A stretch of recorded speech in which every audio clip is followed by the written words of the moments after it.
Hey everyone, welcome to Worship Tutorials. I'm Bradford. Thank you for checking out this video. If you have heard the song before, you're probably thinking, wait a minute, I don't remember there being guitar parts in that song. That's correct. We did this playthrough to kind of showcase the idea of, well, to help people first off if they were doing this song for Christmas.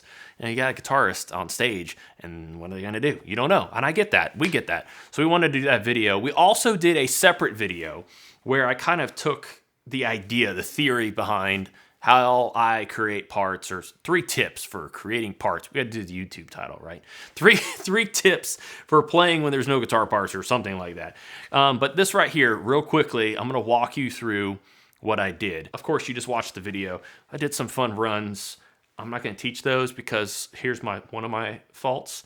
Here's one of my weaknesses, is I don't always know how to play things exactly the way I play them in the moment. So there's that. But also, they were just for some flair. So the intro and the first turn, maybe another time too, I just follow that little like choir thing, and I guess there's another instrument, but we're in the key of B, 73.5 BPM.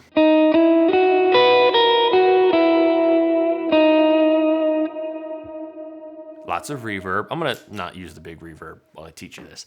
6/8. One thing I always harp on is making sure you know what you're playing and why. And you don't need to know like the why to the point of the note value and the like rhythmic value, and then what the actual note is.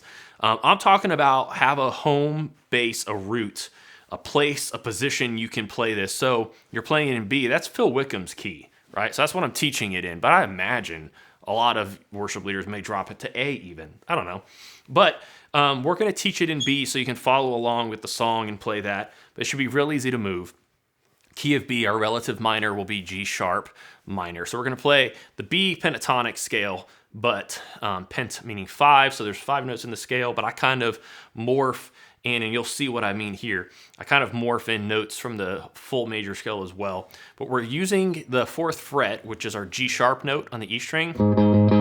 We're using that as like our home base. The 4th fret is our home base. We're going to start on the B string.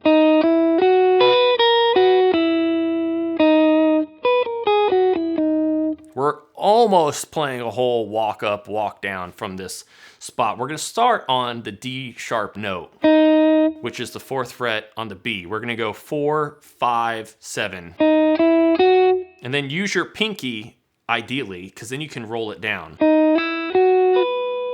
to get the 7th fret on the E string. And we're going to go 7, 6, 7, 6, 7, you know, E to B.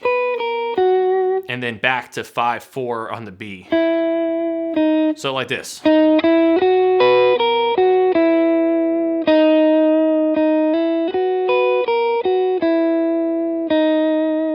In this song, sound-wise, we had the big verb on and a dotted eighth like the whole time, and just added different levels of gain. But in the playthrough on the turns, I also used some octave. I really liked that. I thought that sounded nice. So I played that in the intro, and I played at least in the turn, and sorry, I shot this video before lunch, and now I'm teaching it after lunch, and I can't remember. Maybe another time we played it. Only difference is I add more gain, and I switch to the bridge pickup. These cremas in this Jennings Voyager sound amazing, and we're using the Helix, by the way, which we have patches for.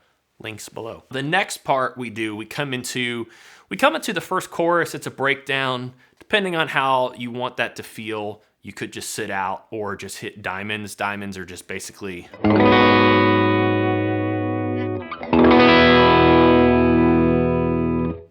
diamond is you just like hit the chord and let it ring out, depending on the feel you want. Or maybe follow the melody if you really want, if you need something extra. But we sit out, maybe some swells, you know, we sit out.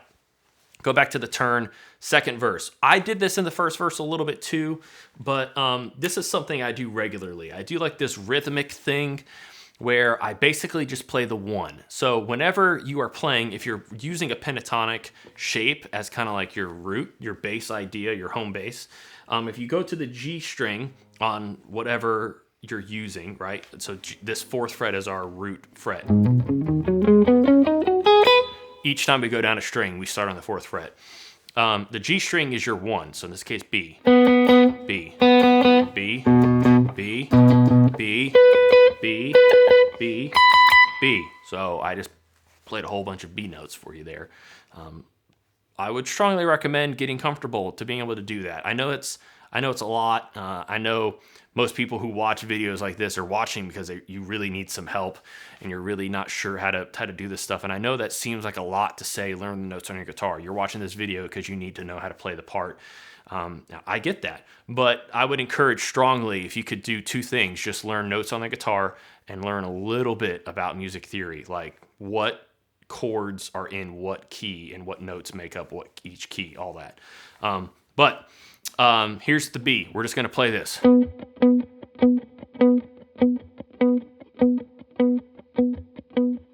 I did that. I also did, which is like, so this is 4th fret on the G. I did that at one point, which I basically did while the 5 was suspended. So it's the 4, it's the 4 on the G, and then it's the 7 on the B, down to the 3rd fret. These are frets on the G. But you do that, you also hammer on. Do something like that, you're in this box shape. And it's just, you know the box, you get comfortable, you can do some of that kind of stuff. But I did that second verse to keep it going. Also towards the back end, there's like this walk up, and I did.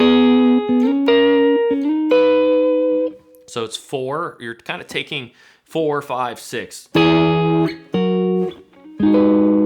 That's a minor 7, but you're taking just the notes that you play on the D and the B string.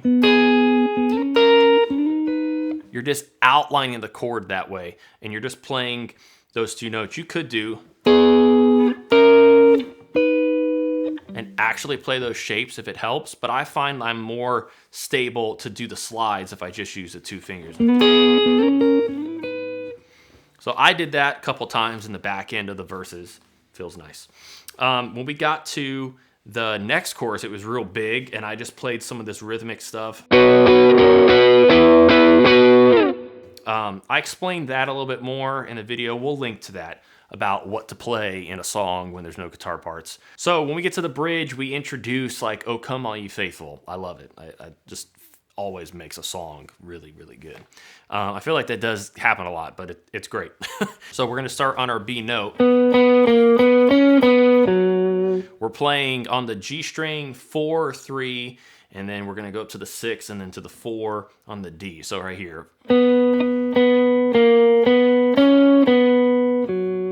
And we're gonna do that's kind of like call, and here's a response. That right there is 4th on the B, 6 on the G, back to the 4, 5. And then we're gonna do the last part.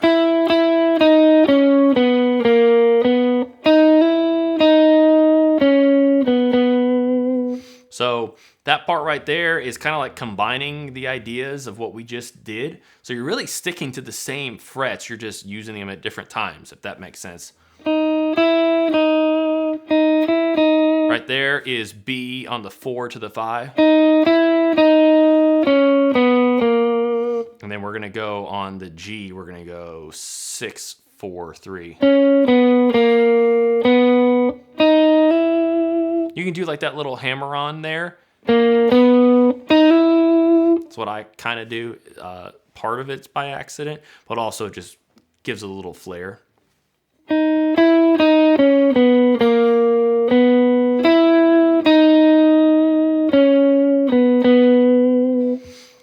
What I did next was I flipped to the bridge pickup to then have an open and have this open B to kind of drone with. So same idea as before, just we're droning with that B string. So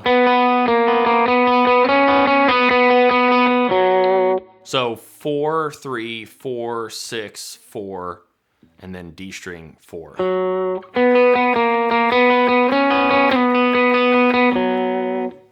Right? I guess in order to get this the way it needs to sound,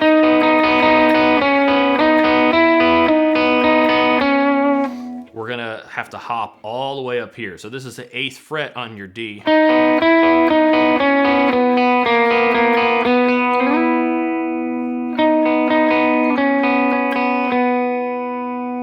So the easiest way to do that is, so let's just ignore the high B right now.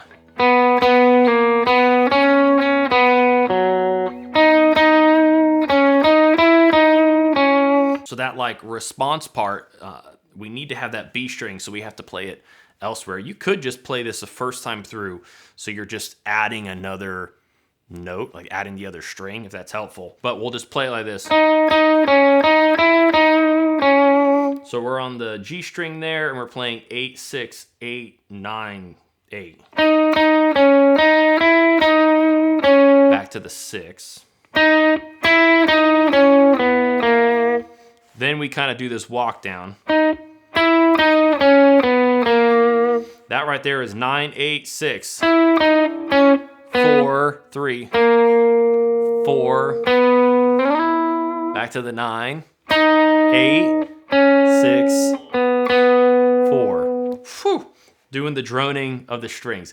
You probably know some Christmas stuff, because even though the versions of the songs change a lot, like you may be doing different versions every year, you may have had to play the melody of that song at some point. I feel like I do that every year at some point. But then all I did was I played the progression of the chords, just kind of diamonds.